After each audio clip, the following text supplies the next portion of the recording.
Aisea, Koe tō whai storia o Aisea.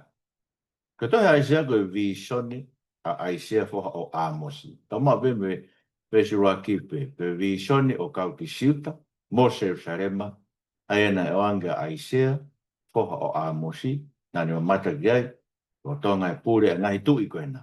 Usaia, Sotame, Ahas, ka mo Hezekia o Siuta. Mai nere te tautor koe ngā aue e tangata koe ni, profita koe ni, nani ngā aue ki siuta. Ngā aue whaparofita ki siuta. Ma tui ka hano mahu i ngā koe wihe ne o si mawai ua whoke pure a ngai tani koe ni. Koe mo maratu i tau ngai plasiko i he tau, ma tui tau plasiko i he parofita. Ne o si kuonga kore hopo a me. Ai koe te vita, Solomoni, fua Solomoni ure hopo a me. Mawai ua e pure a ngai. Ia e pure a ngai ke whakatoke lau. Me pureanga Isleria, kolomoa i Sameria. Me pureanga siuta. Ako na tolpena ke inofko ia te vita, e tu e whakatoke lau, whakatonga, o kolomoa ki Jerusalem. Ko Aisea, na irea pe ia ki siuta. Sai, ko Aisea, e ngāu e whakaparofita ia i he tau e valu ngeau ki moa e Christ. Senturi valu kāma, eko kāma, ano no pe ia ki pe whakatonga ia koe e BC, before Christ, Kuonga mua. Tau e valungea o ki mua e Christ. Koe na lere ne whaia i ngā aue koe ni a Hosea.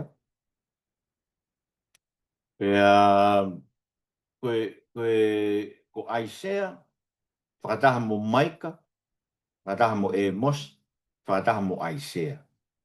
Koe kau parofita ia, o kui koe kau parofita koe senturi valunga, tau sio kia tau kero mai koe kau parofita. A koe visone a Aisea, o ko uipa koe visione me Jerusalema motua koe o senturi valu. Ta e valu ngeu ki mua e karaisi. O lere ai pio au ki Jerusalema fo ou koe o whakatupu fo ou. Koe wahe ono nima, wahe ono ono e tohi. Koe wahe ono nima au tua e lau koe. Te u whakatupu fo ou ai langi mo mamani. Pei kai toi manatua ngai mea e kuhiri. E staha valu, pe te nau fia o tai ngata ngai mea po whakatupu. He te u whakatupu fo o a Jerusalem. Wa mea whakawhiewhie. Pea mohono kakai, koe mea ke tau hakai langi tau a tilai. Aia, koe mata loa loa mo ni mea Aisea. Sio mai Aisea ai me senturi valu koe o tau valu ngeo ki mua kalaisi. Ta tahai be sio Aisea o ke ngata anga koe ni aini tau kei whono ngai. Tau teki tau atu toki ai. Nio sia o sio Aisea ia ki ai. E whakatupu e o tua e langi fo o, me whanua fo o. Pe whakafo o a Jerusalema pe hoko e koe whiwhia anga. Ai ko me kau amanake kau Christian ko to pe ai whakatupu fo o ko tu no ko mai hako mai si Christ.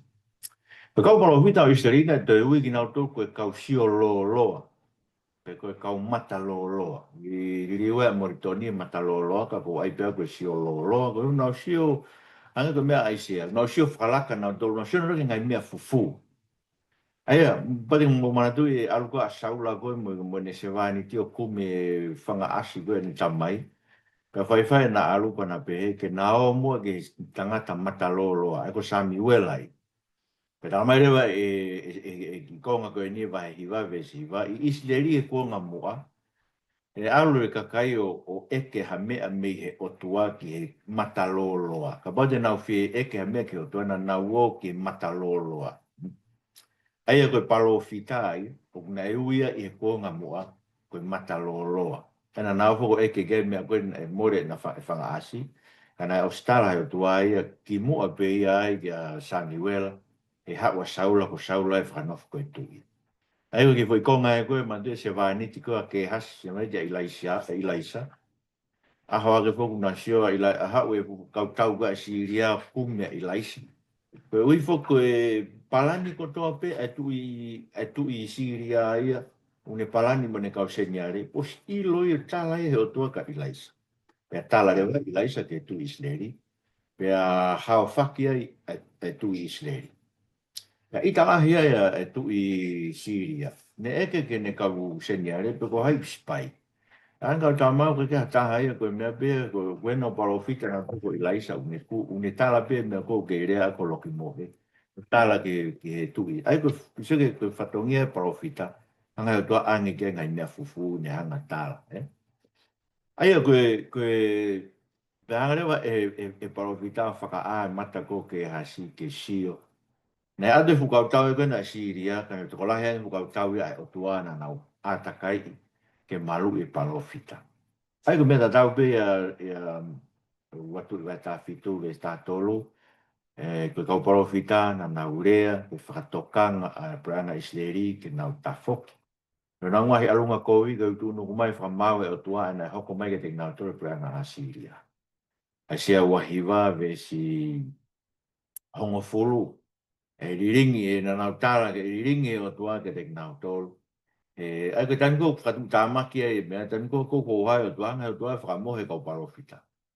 Yo te nau tua rea nau toki si kuku lahi tangata. Ai ngata ai ka po. Tala he ka ba te ngau e pe mo kau isleri e mo ka kaia e o tua o tala ke kau paro fita kau mata loroa. Yo te nau tua tala na tola mea. Ai wau ke tunga pehe ai anga tu ai ka kai ke kau mata loroa ma kau paro fita. Tau ilo tona e tua ai sea kabinet ai o tua. Ko e ko mea ko tala koe e sere mai au kau ke paro fita mo oni. Tarange e o tua ka sere mai ko te kataha ko tuu he ko sirio ai o tua pe ko kabineti ga sihova.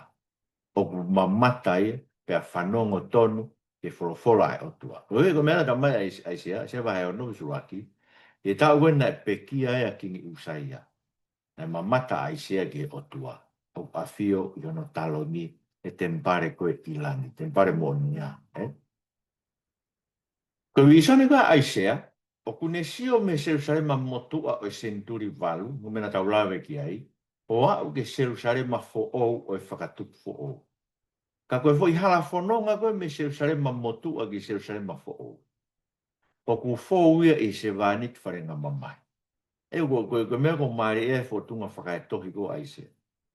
O nau nofu he Jerusalema motua ko senturi valu, a ke Jerusalema koe e whakaauha koe, uhinga nerea aisea, e whakatokanga Jerusalema koe e kunu mai whakaauha e okua.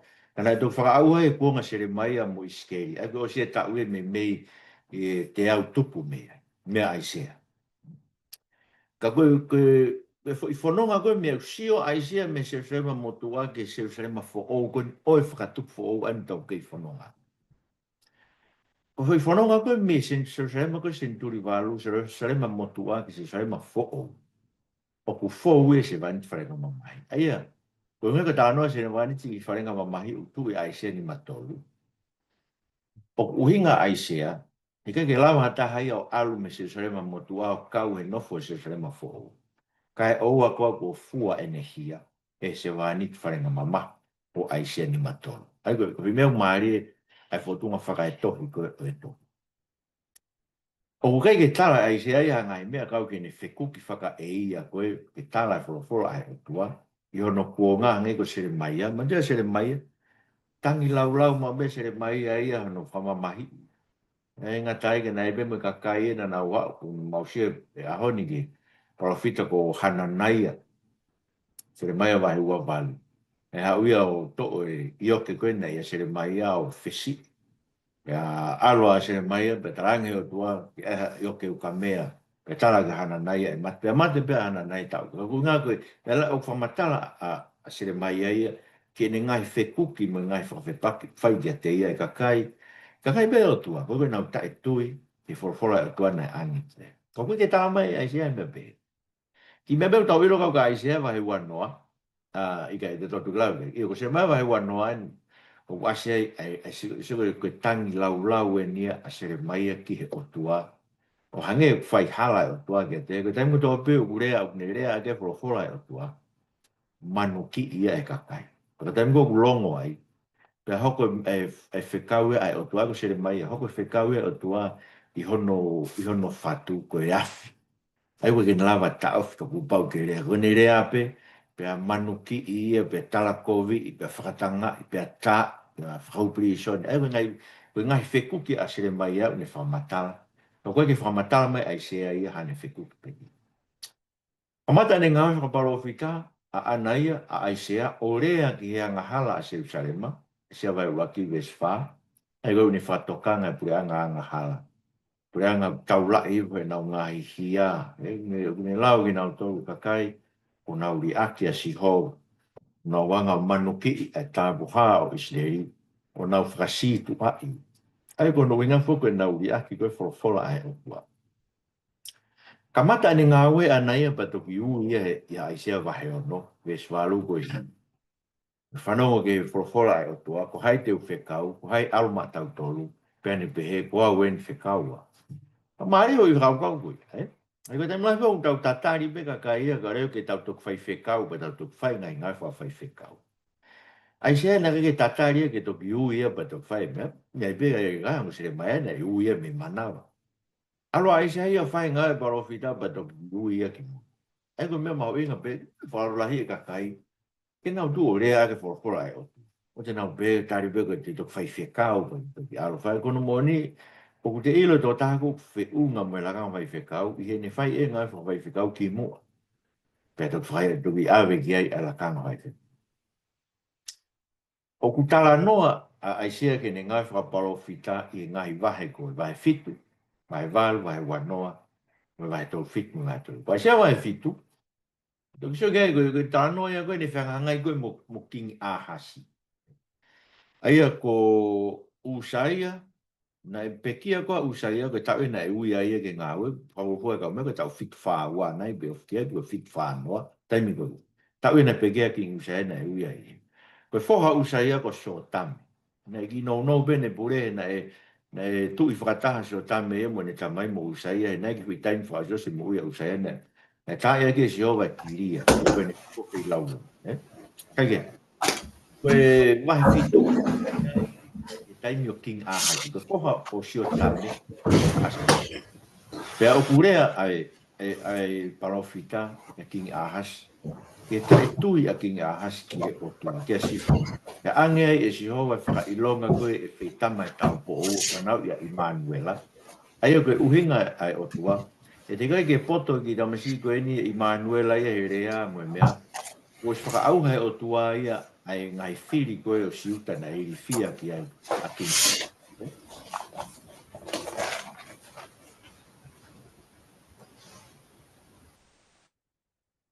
Koe mea mawinga pe whatonga e taimu koe i asia wahi fitu, koe mea ne rea ki.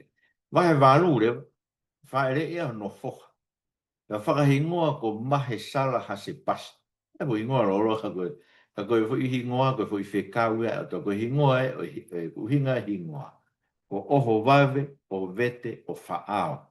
Aia koe uhinga, ki he vave koe hono o hofi e sihova, ai kau konga kau a Siria mo Isleri, aia koe ongo konga kau ia na e mana wahe ki ai a King Ahasi. Ai ko tarange e whakahingoa ki tama, la whakahingoa o tua, whare ono whakahingoa ko mahe sara hase pasi. Ko no hinga ai, ke whakailonga i ka ahas. E wawe ni pe, tika ke poto ki tama he rea, ku whaauhai o tua ia, ai ongo whiri, ko so ai se vai valu vesfa. Ki mua pe poto e tamasi i he ui e ne papa mo ne mama. Whakauhai o tua Damascus mo Samaria o ave e tu asiru. Whakauhai ave e tu asiru. Pai sea wahe ua noa, whamatalai ke whekau i o aisia ke aru ta e wala he tau e toro. Ke whailonga ia ki e teu whakauha e si hova a ispite mo kusa. Koe ngahi whonua na e whalala ke tu i siuta ke whai hono malu i mine. Koe ngahi tāwha tāwha ngai mene pāwita. Whekau koe se kono whekau. Whekau ke to'o hono konga ki lalo no wala. Koe ke hā hono tūnga hiku ngai, mo alu tae su. He tau e tolu. Koe hui ke whakahā, e waweni peo no hao e tui a Siria ia takpo pula i ispite mo kusa ko Etiopea ai. Ai ngai whonua kena e whanara kia ia siuta ke whai mea nau whakamoku. Ka kia nau whanara kia siuta. Ai koe taha ngai kaweinga kouto kangia aisea. Koe whalala kia sihova. Whai ngata koe whalala e ka kai o tua kia sihova ko nango. Me wahe tolu fitu reo me tolu hiva. Tala noa ai ke hanga aisea whakaroto toa i a kingi he se kai. ne whiangangai mo king sena karipe o Asiria, pe ai koe o whakaauhai o tua e tau a Asiria, pe a whakafoke sena karipe ki on whanau, prano kia ai se vai tau fitu tau tau ke tau balu, ai. Tāne rohora o tua, pe tui Asiria he kai hu ke koloni pe tene whanai hafo i ngā hau ke kolo, pe tene langa hake a whai ngā mo unga ke whai no o hofi e kolo, tene foki e wheitu pe koe nei hau ai, pe wholofora ia ai o tua, he hanga e si hova, o malu i e kolo, pe hui ko ia. Paka mele e tala, e hanga si hova whakahawhi e kolo, pe hui ko nse vanit ko te evita, pe vestolo no, na haurewa angelo o tua whakaauha he pōpe ko ia, ai kau sotia e toko taha kilu walumano ni maafi, kau tau koe a Siria. Na o anga tue pungpongi o smate e kau tau ia koe pa na walu ai pe. Ka foke ewe mo sena karipe ki a Siria, o no whai o tonga whai ne lotu he, whare o no whaahi ki he ko nisi loki. Ta mate ia he o no ngofoha koe, ko atala mereki mo sa aresa, o na tā mate pa na hola ki nau, ka whetongia e sa atoni ko no foha i e tui. Aia, koe mena tala koe e Aisea, e wahe tolu fitu, wahe tolu i wahe hoko, pēnā e hoko. O gurea mo e whakafo ou, i he whamo ni e ngai tala a Aisea i ngā uka sisu. Ai koe, hange koe mea koe. Neo ngana e lahe ngai mana na e whai e sisu, o mamata kia kai nai kai peke nau tui ki nau tolu kia. Ai koe, tahe ngai mea kai, ka pau kai ke tui kai ke te koe, para a. Ka manaki pe ko mena e whai kai ka sisu. Ne kai ke nau tui nau tolu kia. Neo ngoi lahe ngai mana, kai mea, ne kai peke nau tui nau. A tala mai rewa i, na whakakakato e tala e profita po Aisea. Eiki, ai ko hoi vesena me ni matolu, se ni matolu, eiki. Ko hai ko ne tui ki mauoko, pea ko hai ko whakahaa ki ai ni mao siho. Tamare o sioni, ko winga ina e kai ke nau tui ai. Ko wina te tala e Aisea, pe hea ki fwoi konga koe kuni ngāo aki, Aisea vai valu, Aisea vai ni matolu Aisea vai valu. E koe ke hanga e sione whawhai ke Aisea uak, Aisea ua.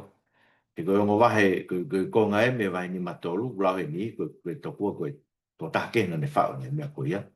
Koe ki konga kona i lalo e vesi whanoa koe sione vai he taha ua. Koe ki konga e ne pete ne hanga kuhi o nau mata, pe wheka o nau loto, koe ke te nau lawa sio, ke te nau lawa tafoki ki o tu. Aia, o ku ngāu e ua maupe e ai wholofola e o tu au ta malanga. O ngāu e ke whakamolu e loto e kakai, o ririu ki nau tolu, pe o ngāu e o hange ke tala Aisea, ke whawhe wheka o nau loto, whakakuihi ki nau tolu, pe ai ke o te nau tafoki o tu ana nau mo. Pe kongrahe o ne ngāu e Aisea, koe ne rea mālohi a ke wholofola, pe koe ne rea asi, te tae tui a siuta, ai kongkau ku o mai paula lombo hang flu e sua noa, ai ko wholofola ai o tua ia Aisea. E ne mau e ka kai koe na i kai ke kumi ki ai, e mau e kau sentaire na kai ke nau kumi. Ka kune whakahai e ke te ki nau tolu koe, ai koe ke nau hanga o, e o pane whakahai e te ki nau tolu, ai na kai ke nau eke ki ai. Ai koe matala ni ke hono ki tau kuma koe sentaire, o mau e o tua, ka kai ke mau e isle hiko e ma wanga tu ki nau tolu, ka whisinga e hono misa i ako sisu. Ko te whtoi whekau ai se, toki te tau toki sio ke ngai klasi a muia, ne? O whamā wō bea i he uhinga hano hingoa. Ko e hingoa ai sea, o ku mei ongo ta taupe mo e sio siua, mo e hosea, ono uhinga ko si hova, ko e whakamui a ngā. Tau ilo be me vesu waki, ko e ne tamai ko Amos, ko koe tau te ilo tupe ko e hai mea Amos na whai. Ngata pe tau ilo ko e tamai a ai sea. O tu whalo whakasiu nau pe tokua ko Amosi, ko toko ua ia o King Amasaia o siuta. Ai ko King Amasaia, ko tamaia a King Usaia. Ai ko pau ko ia, ne toko tangata, ko toko ua o Amasaia. Mai no rewa ta ko haua Aisea ia me whare o tu. Ai ko foha ia toko ua e tu. Ai ko ne toko ua, ne toko ua e ia a King Usaia. Ko heu tau te hina na tamai. Ai ko pau ko ia, ko tako Aisea, ko tangata me whare o tu siuta.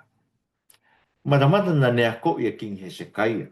E tau alu ke te a Hezekiah ke kumi whare. Vai tau fitu ves ua ki, ai koe tankoe na whanongo ai koe a King Hezekiah ki tala koe e tui Asiria koe ko Senakeripe. Nā ne whekau atu e kau ngau e koe e parasite na ua ke Aisea. O e ke kai puka hai mea whai.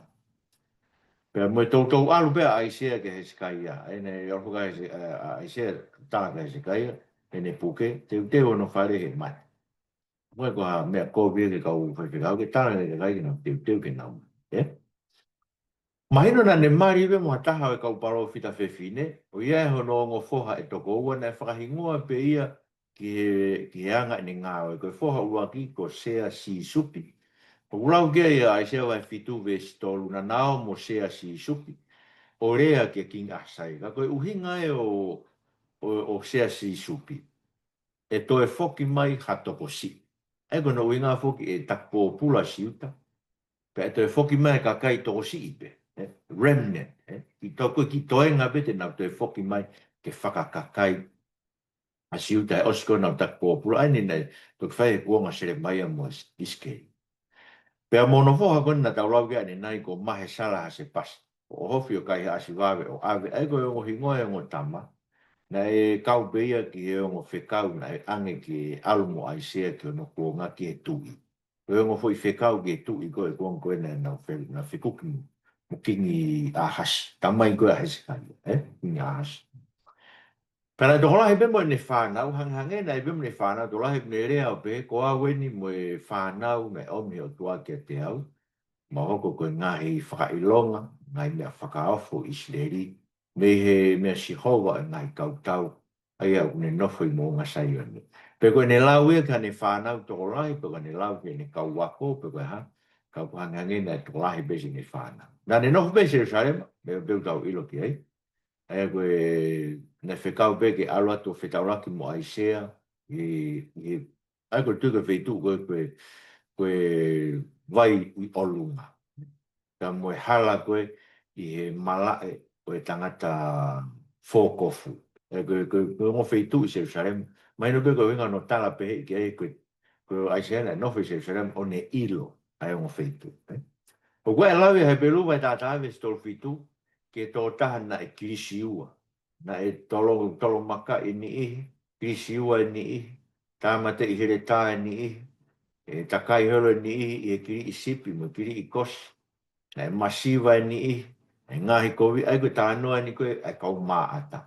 Tau pehe koe kirisi ua, o kumatamata koe uhinga ke mate anga o Aisea. So mate anga o Aisea, o pehe na e kirisi ua ia e king manas. Ai koe foha ia koe Hezekiah. Na ne hanga o kirisi ua e parofita o koe hinga e ke lau koe ke kirisi. Sai koe ke tangi whai historia o Aisea. Tala e Aisea na ne ngau he kuonga o e tu i siu ta ko Usaia, sio tame a hasi mo Hezekiah, na kaulau ke ane nai. E toki uia ke ngai wha parofita i tau i wahe ono, me tau na pekia ki ni Usaia, fit whanoa, peke fit whaua, ngai tau koe. Mantu lau whakaholo mui e tau, Tane mo ui hebe hao ke pekia a Senakari pe, e koe ta uono walu taha, e wa ufua ka pau ko ia fitu whanoa, ta ue whanoa ke fitu nge au, mo e ta ue taha tahi, i he ono walu taha. E ia me me ke ta ue nima hiwa, ta ue ono ngofuru, e ngai whabalo fita, ai tangata koe. Me ta ue, e ngana na tau pe mo sere mai, na tau sio kei na me ta ue, ono ngofuru tuk mo ngā ue sere mai ya. Kai koe ngau e whapalawhita e tamana ni tau e anong pū. Koe tala noa koe ne whiangangai mo e kingi ahasi, ta e tui e kingi ahasi, na e ho koe e taimi koe, Victoru Nima. Tala noa e na whiangangai mo tui ahasi ria koe sena karipe. Po si e tau e tolu mo furu, mea whit noa taha. E koe ngai whakafuafua pe whoke, o ka tolu koe ta. Sei, koe kuonga koe ngai tui, ko kingi usaia, ulau kia Aisea, na e uia e ngā parofita e tau na e pekia ki usai. Ai koe fit whanoa e pe koe fit whaua. Manu koe ngai whakafuafua pe fo. Fit whaua ni, fit whanoa ni. Ka ko o mai loa pe ke musio ke whakafuafua pe. O ku tala noa ki kingi usai i e ongo potwhorofora. Ko usai na to iloa ko asalaia. Ai koe uinga no hingoa ko sihova o ku mālohinga. Koe uinga e ongo no ngoinga. Na ne kamata pure ne tau taha no, pe na loa loa ne pure, tau ni maua. Koe tahe ngai tu i lele. Kana ne afungi e konga ki mui e ne mo ui, o ta ia ki e si hova kiria, koe ne alu koe ke whai, ai whai lau lau tutu me anam kakala e ki tempai. Pene kiria ai pe, papo ke tau e hongo fu maa taha ia ki mui e ne mo ui. Ka hako rewa no fua ko so tami, koe tu i whakare o ia o whakataha o na ngāu e tau e tahataha whakasi ne mo ui. Kage, kana e toko ni ia e si hova e ne kei, tamina e kei sai ai, e ono ngai whiri. Kau tā noa ke konga koe o kawanikari vai wano, ki se no ke valu. E alata usai a whai tau me kau Filistia o ne anga o laiki ki nau tau i Astoki. Pane langa ngai koro e ngai atakai go Astoti. Me whetu e kau Filistia. Aina ne whawai vai a vile kau Filistia. Na tokoni kia e o tua. E whawai vai ki nau tau. Pe mo kau arepea na nau nofu koe, mo kau meuni, kau amoni na nau totong. Ene lahe ngai kakai, na nau totong tuku hau kia usaia na eno kuonga. Koe kamata ngāue ai se na whai na taanga e kuonga o usaia. O sio tame lewa no poha, e ki nou nou bene pure, ki whaua be e whitou nima. O kai kia halau ai sea, e tu i siuta koe ni, na nou nou bene ta impure ka mahino me vai waki, ke vai ni ma ai sea e paro pare ma e lotu tu asino e konga usai e masuta na ko pare ma ulau ke vai wake vai ni ma ko ma tu vai ni ma hiwa ko e vai ne na ku to e vai ne na e vai ne le rei para tau e ke ha me ko falu ku pe pe kana no e konga o hanga pe ko konga e so tami e so tami no aha si fa o se konga ko aha si na si pure fata pe mo so tami pe to ki u ire va ai se ai e va he ona ai ko tau fit fa wa e do pe ki ai ko a king usai ko king a hasi ani ko na la ga ne nai e tuanga he o tua ke ne firi fa i longa fa kato si hova ni palo mo si fa le te vi ta ne ni vi fai e e fu tuanga si hova ke e pau ke feita mai tau po o pe au i ne tama ko i Manuela ko oku e te tau tau ai ko ai ko uhinga mo ke ai uhinga i Manuela pe fa mana ka a hasi oku i te kina tau ko o tua a fio na lo tonga ko ui ko tempare ko na langa i Solomonena ki do ni si hova e tu ko no i moa ona tau no fo si hova ia Tane tu i hatau e taha no ki si, tako taha ngai tu i kovi o si ta, tala noa kia e wa tu i, no wa kankari wa wali, tane lotu kia pēa ri pa neu ki kakai ki na lotu kia, nane fau he alunga koe ngai tu isleri, ma tuko isleri e pranga koe ke toke lau, na iai kwa e happy mu na tolku, na nau tutu, aina ne tutu inse nisi he, tere a koe ngai fohau hi no mi, e koe tere a ia koe na tuku ki hena, koe i se sai, Ka koe nei whakawai vai e seo no ngai whiri. Ai whanga ngai me kautaha, ai koe o mea na tau sukere nei, na kautaha tu Isleri me tu Isiria, ko peka mo re sin. Ne tangi o tua ko tene mana wahe ka te kina ua. Ka nei ka ke tu ia ki ai. Ka nei koe ne so nei kore toko nia ki Asiria. Ka kai ke toko nia e Asiria. To ka Asiria ki mui o laiki o mo tu i koe. Kana e whakaututu ai pe tau hi ai tori a hasi o apen peki. Ai koe tu i tau hi ai tori. Ko he se kai e rewa no whoha, ana tau lawe kia nei. Ka ngai te ana e a ko ia e aisea. Hake aisea whai nini kia tu i hira ku. Ai a ko he se kai e na ne loto kore kia toa ke toko ni mai tu unuku mai kua asena kai pe. Tu i a siria pe a tari e o toa ne whakaauha kau tau kua asena kai pe. Pea na ne pure ki siuta tau e wahiwa. Tu i rei au piti. Me veo ko via a Hezekia ko ni to ko re ko ta ha no ke to mo u ai.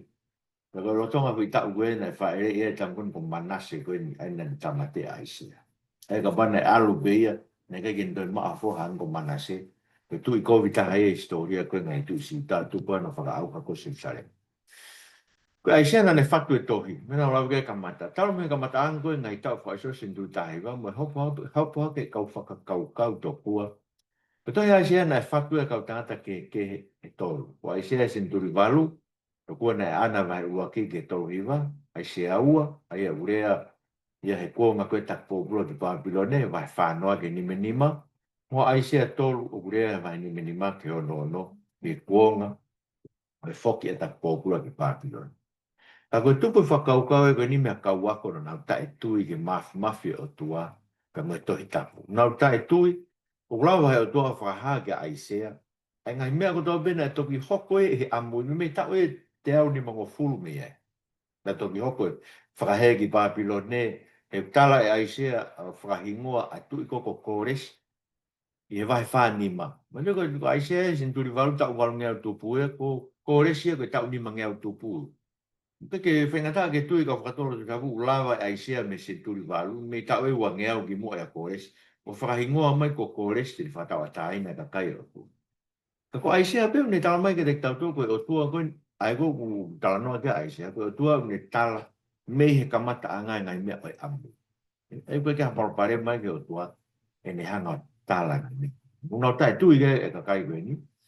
Pau whanotolo tohi tapu. O tai tui ulawa e aisea ke visone o au ke se sare ma fo o koe ni tau noko tani ke. Ka koe aisea pe tahana ne fatu e tohi aisea. Ai koe mea ko whaam ke whamwhawha mamau. Me senturi valu o au ke whakatuku fo o. Koe visone a aisea. Ngata anga koe te ke tau wau ki ai. Ka toa e visone a aisea. Pea o pehe me me lau whakafo ke tohi aisea koe aisea pe taha. Matiu wahe tolu e stolu, aisea whanoa ai koe re o toko taha ku kalanga e toa wha. Matiu wahe whawe ke taha no, aisea wahe hiwai. O noa se blone mo naftalai mo minau tolu e ve tahi te nau suka mamala. Aisea taha ua, ve staha pitu ke ua taha, o se wani tien kua whiri te utuku kulau maari, aisea wha ua. Te koe ke te pe mai ko aisea ua, ko tamai pe ko aisea. Wahe taha tolu, balo fisai aisea, mo whanongo fie whanongo, kai te mo mahi no ia mea. Te mo mamata, kai mahi no, ai koe mea koe nei lau ke aisea wahe balu. Ta nima ves fitu, ka kai koe ni, no whalangi i pēu, ako na ulo mutu, ko na ulo tō, mamma me te au, ko aisea wahe wahi vai. O ngau beke pehe he wahe whaa koe tohi a wharofita ko aisea, ai mai beke tohi be e taha. O ta tau be me ngai kupu koe, ka kātoe whakafou na urea, koe aisea be taha na ne whatu e tohi. Koe lau bea si isu koe ka aisea na tau suga ne nai. Koe aisea koe sene vai taha ua ves whataha, o mai e lau koe si isu aisea ni matolu. Ko hai ko tui ke mau, hai koe unga ke tae tui koe ka kai, e mea ko urea ke si isu. Koe vai taha ua ves tolu walu, koe mea me aisea ni matolu, ko aisea vahe ono vesi hongo furu, ko ia e unga ke ves whanoa ko sioni mai taha. Aia, aisea ni matolu aisea vahe ono, tamai si isu koe lau pia a aisea. Koe ke te pe mai si isu ko aisea uake aisea uai. Koe aisea pe tahana ne whatu e tohu. O bebe me lau e ngai tohi koe i kua ngai waha o ngā fuakawa, koe tohi koe tohi a Siria. Uni talau no mai ea ko aisea, ko aisea pe taha. Nai whahage ngai mea ko toa pe, e toki hoko ia i ngata anga. Ngai mea fufu. Ai koe waha ia o ngā fuakawa. Koe ngahi takainga koe tahi mate, ma oe fui takainga pe taha tohi aisea, tuku i he misiu me koe i Jerusalema. Ngau sio ai e tohi koe ni koe tohi pe taha. Ai koe takainga tohi pe taha, koe tatau mo tua taha tohi aisea, me me koe tau wangeau ki mo e kaisi. Ai koe tohi pe ia taha. Pea whakaha mai me e Jehova, e aisea a Jehova, koe o tua une lawa ke tala e mea koe toa pe e hoko me kamata ana. Ngai ko aisea vai tō fitu e sua no ki wa fitu. Ai ko men koe na ne tala koe ki a Senakari pe. Nde ha Senakari pe ko pore e na ne whaka auha ngai whanua ko e ke lawa na ngai otua ke malu i ki nao tō. Ta tarang rewa aisea koe mena ta mai otua. Te kai ki te ke whanongo poa. Ko au e na upalani mea koe nai tuo hiri. Ta ko ne mea koe nu poko koe ni. Ko lawa ko whaka auha ngai whanua koe na ma ngai kolo koe na. Ko e ko au na upalani mea koe na. A mea koe na whai Senakari pe. Aina pore Senakari pe tu i a Siria. Ke ne whaka auha ngai whanua ke lawa ngai otua. Ke ngai whanua o malu i hona ngai whanua. Ke tarangi aisea. Tamai si owa ko mena ne palani ma au. Ke oa te ke pore. Ko aisea vai whataha vesu oa me wa tolu. Ka wia haka kai na rawa tala ngai mea koe e kuohiri, ngai mea koe e hoko me kuohiri. Ke tarangi nau ha. Ke lawe si hova. Ke nau tala ngai mea e hoko a mui. Pe e ilo ai tako ngahi o tua ki nako. Ai koe o tua mo o ni me lawa ia tala me mua. E ngai mea toki hoko a mui. Ko mea koe na whai koe he o tua ia aisia. Me lawa tala kuonga koe whae whakahe. Neo na toki hoko whakahe ki Papilone ta ue me mei teo ni mangofu me aisia. Pea te mawhora ato e ta ue fitu noa pa toki hoko maa se a king i Kores ke whakahafu mai ki nao tolu. Ai, koe ngai mea, o mahina ka te tau tolu e. Koe talanoa ka aisia, talanoa ki he o tua o kune tala me ka mataanga. Ai ngai mea, so ko au pe koe ua, mo e ki mu. Koe kia tohe o tua e ka ko au pe. E ko haide ne lawa tala ngai mea o e kaha. Rea mai. Ko aisia vai whawha, rea mai. Tuke ne hanga whakamatala mai. He ko au na hanga whakotu e ngai mea ko toa pe. Tuke tala mai i hatahe ngai mea koe hoko amu. Eia, koe lawa si o wa, koe ke hatahe ten lawa tala ngai mea koe mui ko au. Ko au pe ko hanga whakotu e ngai mea koe ko au. Koe kamataanga, koe ngata atu. Aia, koe ngai tala whakaparo fita koe ka hau o siuta aia ku hae vai whanoa ke o nono. Ukune whakahai be e pure au niwa si hova ke mea ko tau poko historia. O kawa i be ne tu nia Kores, King Kores o Persia. E hoko ke whakamo ui o siuta. E ta unima tolu hiwa kāma. Whauhoke. E ta uwalu fitu whaua e nei. Nei uia aisea ke kamata ni ngāwe. E ta unima tolu hiwa. Mandu alfa horo mu. Me ke ta ue wangeau. Na stala pe aisea e me mua me he. Ko mea e ho. Ko me tau whakawofua pe fu tau te au whangafua ko mo ni ia. Ko me ko tau e nima e uangea. E uangea o ki muia i aise. E hoko ana i. Mo whamaro tua e mao e tangata koni ko aisea. Nga whainu inu ki marotou i te koe. Parofisai koe na e lau. Whakakata e te koe sisu. Mai mo ke mau wako e. Whainu inu i ki marotou e koe ni mau iai. Nei mea aunga ke te mau tō e ahoni ke mau mātua whalana katu ke te koe te mau tae tū o hange ko king ahas. Kai ke mau tū ke te koe hange ko king Hezekiah, mau mātua whalana katu ke te koe. O ke lawa e koe ke whipute o te paki. Na ke hanga tae o mau mai whiri. Si surprise ke mau whamu i. Amen.